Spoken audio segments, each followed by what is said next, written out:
Hi, patients. So I know all of us are stuck inside right now, and a lot of people are maybe having some aches and pains.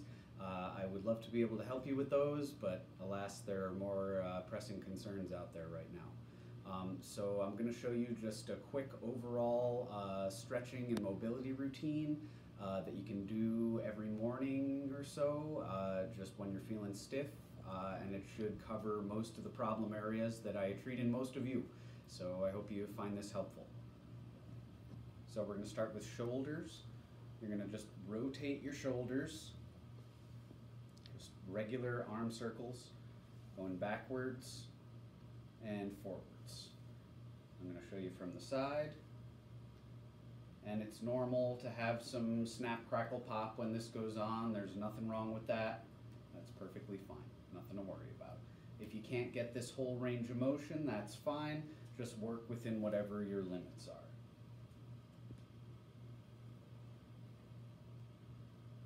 Okay, so after I do that, I'm going to loosen up biceps, triceps, and you're just kind of going floppy here.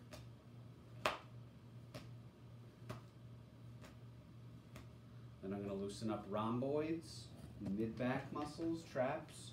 So I'm going to come down, I'm going to make my back as flat as I can here. I'm like this. I'm not like this, okay? So, and I'm just going to,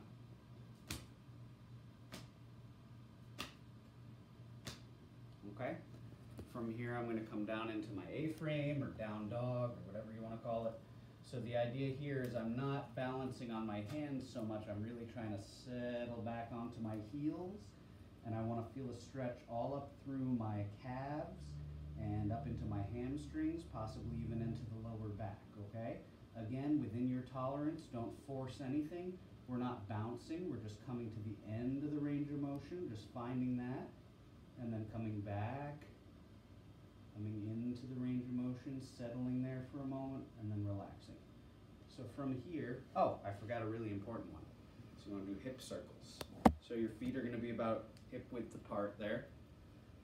And you can support the lower back with your hands if you want. Probably you've seen this one, probably you do it instinctively, but it's a really good one to do.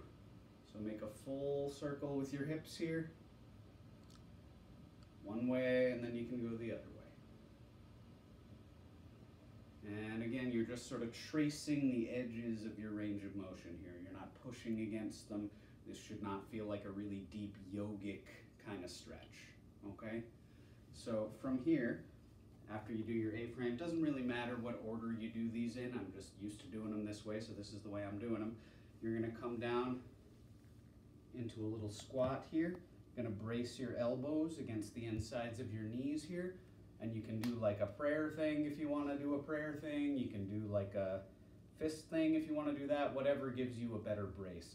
And you're just kind of hanging out here and settling just for a little bit.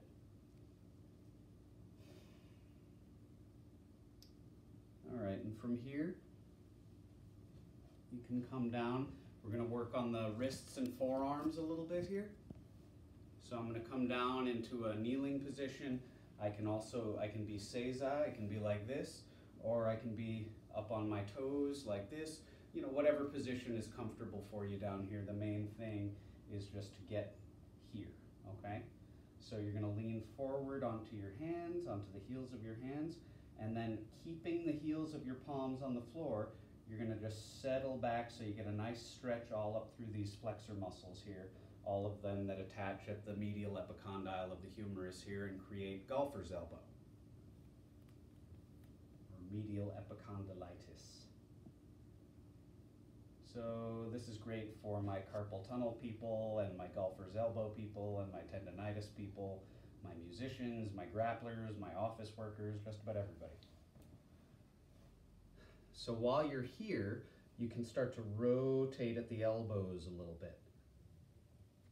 So you see I'm keeping my hands planted, but I'm rotating the elbows. I'm going to turn my fingers the other way. Going to lean forward again to stretch the flexors. And rotate the elbows. I'm basically doing exactly the same thing. Turn the heels of my palms in and go side to side. And just find the end of your range of motion and then come back. We're not bouncing at the end like you saw in think it was Jane Fonda used to do that stuff back in the 90s. I think that's what my mom was watching. All right. And from here, we're going to do some more stuff for the hips and legs. Lie down on your back. Going to reach up with your leg here.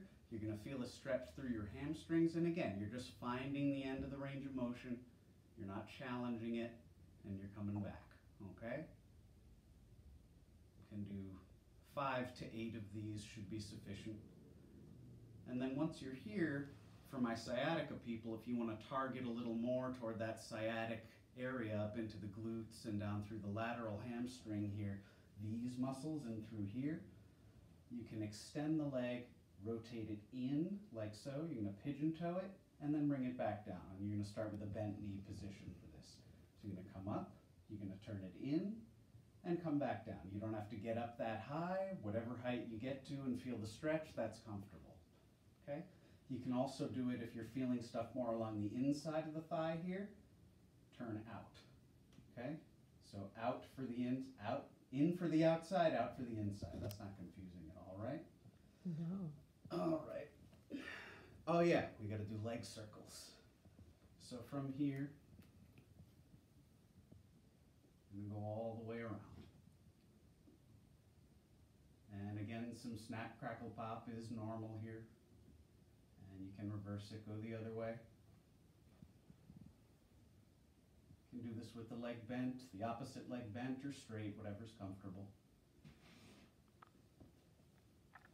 I'm going to come over after this and do a stretch for the groin. So you're going to come down here. You're going to create kind of a triangle here. Heels together usually in the back, or at least facing each other. Come down onto the elbows and just kind of sink in there. You don't want to be way up like this. Just let your hips relax into it. You want to open up those hips. And you can kind of explore along that superior-inferior range there, or headward and footward, I guess is probably a more accessible way to say that. From here, last one, we're going to do something for the medial rotators, or I'm sorry, the lateral rotators of the femur. These are the muscles often implicated in sciatica, all the way up through your butt. That's the technical term. All right, so you're going to sit here, going to support yourself with your hands in back, and you're just going to come side to side, like so. The trick to this one, and the thing that makes it challenging, is these bones underneath the hip, the sits bones, which they're called because you sits on them, you're going to try and keep those on the floor, so you don't want to end up all the way over here. That's cheating, all right? So you can you see how my hip is coming off the floor for this?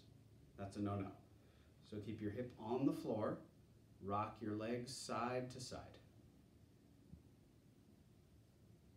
Okay, hopefully that'll help you guys out and keep you out of terrible pain while we're stuck inside like this. And if you have any questions, please post them in the comments below and I'll do my best to answer them.